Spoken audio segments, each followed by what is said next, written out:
جب اللہ تعالیٰ نے حضرت موسیٰ علیہ السلام کو فرعون کی طرف بھیجا تو اس وقت حضرت موسیٰ علیہ السلام نے یہ دعا پڑھی تھی، رب اشرح لی صدری ویسر لی امری واحلل عقدۃ من لسانی یفقہوا قولی۔ اے میرے رب میرا سینہ کھول دے اور میرا کام مجھ پر آسان کر دے اور میری زبان کی گرہ کھول دے تاکہ لوگ میری بات سمجھ جائیں۔ کسی بھی جائز مقصد کے لیے کہیں جانا ہو تو اس وقت اگر یہ دعا پڑھی جائے تو اللہ تعالیٰ کامیابی عطا فرمائے۔ ان اوقات میں مانگی ہوئی ہر جائز دعا اللہ تعالیٰ قبول فرماتا ہے۔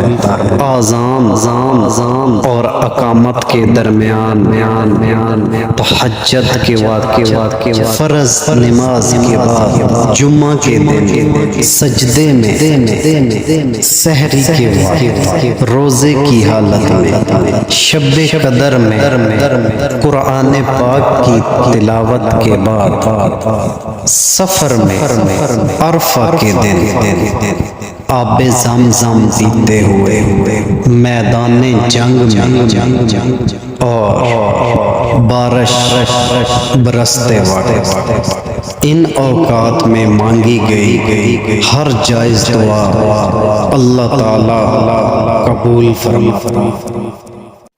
حضرت بصر بن ارطاطہ رضی اللہ تعالیٰ عنہ سے روایت ہے، میں نے نبی کریم صلی اللہ علیہ وآلہ وسلم کو یہ فرماتے ہوئے سنا کہ جو بندہ اس دعا کو روزانہ کا وظیفہ بنا لے گا وہ کسی تکلیف کے آنے سے پہلے اس دنیا سے اٹھ جائے گا۔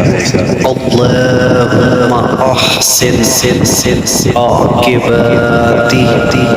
فی الامور کلہا وعجرنی من خزی الدنیا وعذاب الآخرہ۔ یا اللہ میرے امور میں عاقبت کا انجام نیک کر اور دنیا میں ہر ذلت سے اور آخرت میں ہر عذاب سے بچا۔ لا الہ الا انت سبحانک انی کنت من الظالمین۔